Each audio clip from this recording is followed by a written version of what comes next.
So I've been wanting to shoot this part of the video for a long time. I have the SVT here all up and running. I've got it going through this Ampeg 8x10 cabinet with a Audix D6 and an SM57 on there.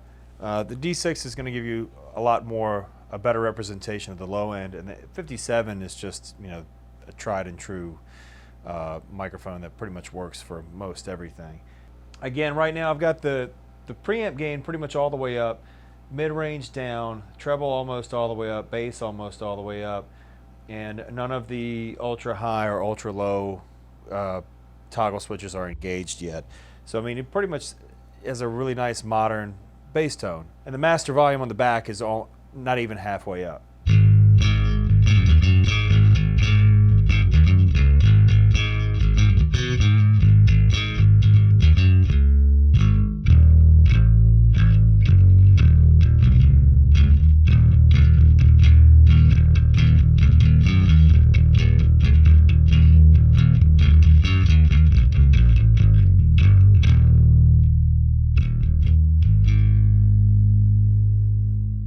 So right now I've just got the treble all the way up, bass all the way up, mids all the way down.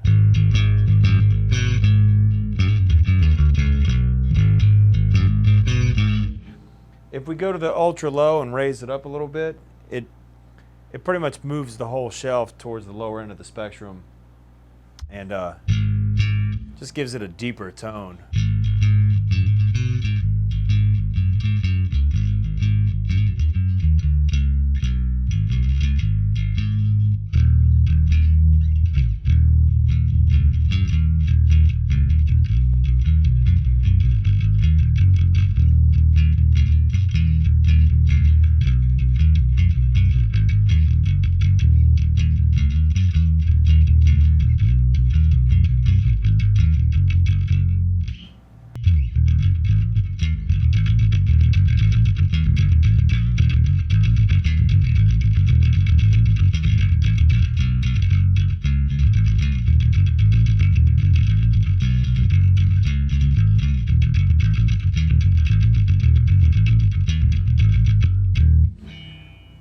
Not bad, I like that a lot. Now the 8x10 there is not my favorite bass cabinet by any means, but it's a good representation of what you'll see out there in the world. I don't think it's the right cabinet for this head, although it's not necessarily the wrong cabinet for the head either. And this is interesting too. If you take the end of a patch cable and plug it into the normal input, but don't plug it anywhere else, you'll increase the gain a little bit.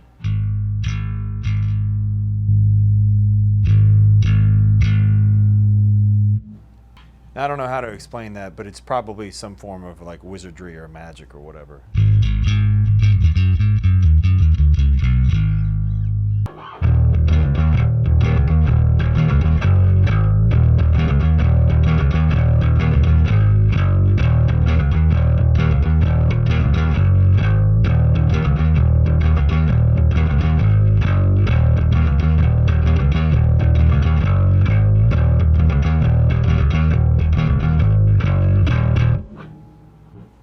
Turn the mid-range all the way up.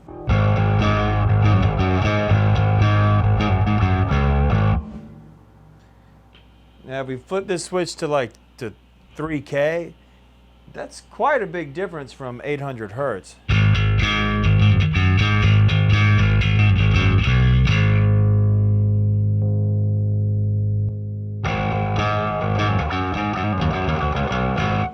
And you can also take the ultra low to the minus, and it like cuts a lot of the low end out. But if you're going for more of like a, you know, a Lemmy sound, that's definitely the way to go. We can boost the mids on the bass a little bit.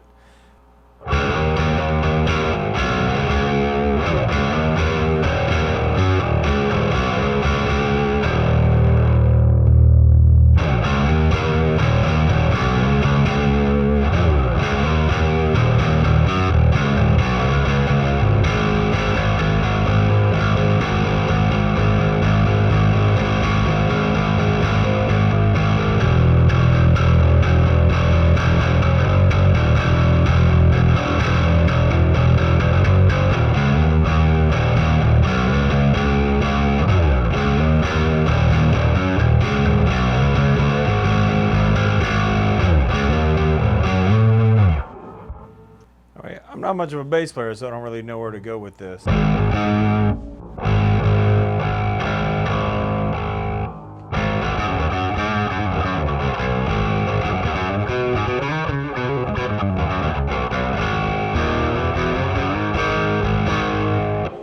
You know, this amount of distortion here,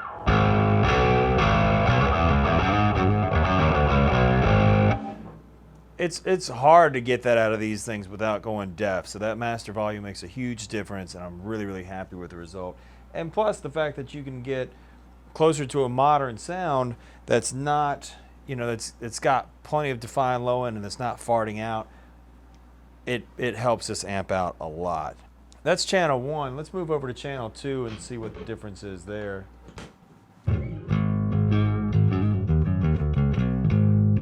Again, I've got the preamp volume all the way up, treble on 6, bass on 6, say ultra high and ultra low off.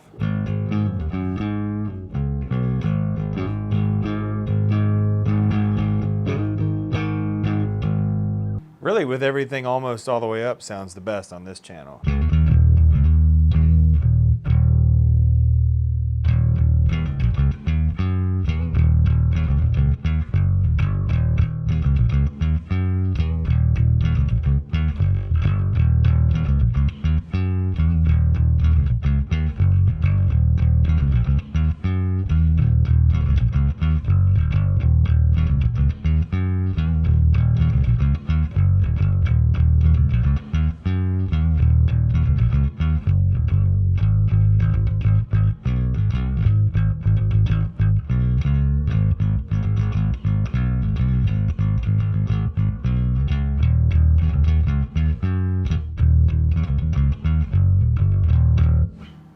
Yeah, not bad at all. Now let's see what happens when we just put the jumper. Let's see what the volume boost does here.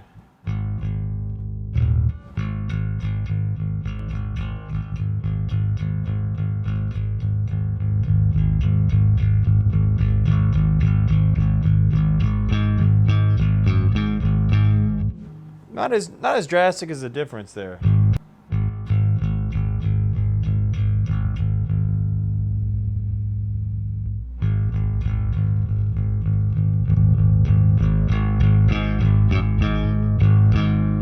That made a big difference. I just jumped the channels here. I'm plugged into the bottom ones, the normal inputs, and I've put the jumper across the two. So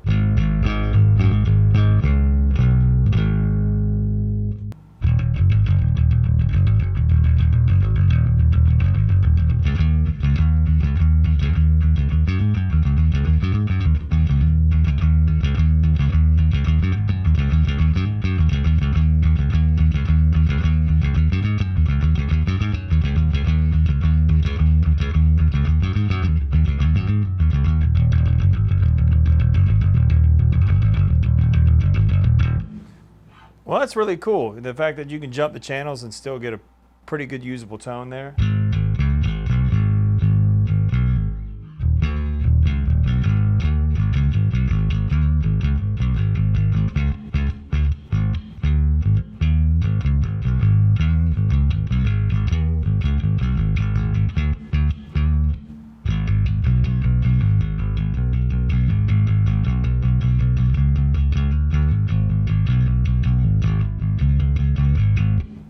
Turning almost everything up.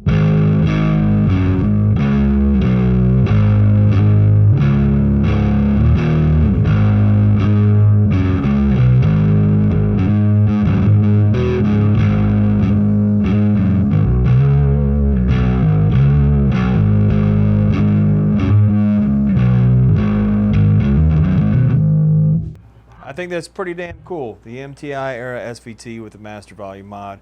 And we reconditioned all the caps, changed all the pots on the front panel. The switches are original. You know, so really no modifications other than that master volume. So that alone, you can see, makes a big difference. And if I turn it up, the mics are going to clip. It's not going to sound good, so we're just going to leave it at that. Master volume's almost halfway up, so it's pretty loud in here. Plenty loud for the stage, but I'm able to stand in here without going deaf, because this thing can get crazy fucking loud.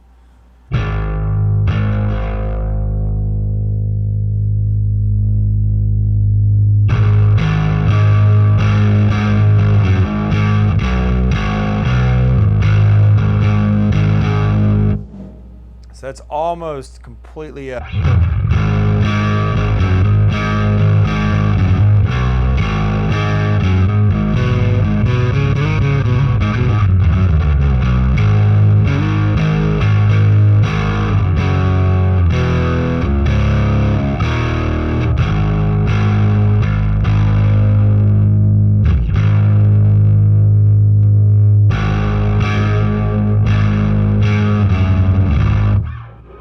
All right, well, there you go. It's an Ampeg SVT from the MTI era, made in Japan with a master volume mod. If you like what you see, please like and subscribe to the channel, and we'll see you next time. So thanks for tuning in. As for me, I think I'm going to stick with playing guitar.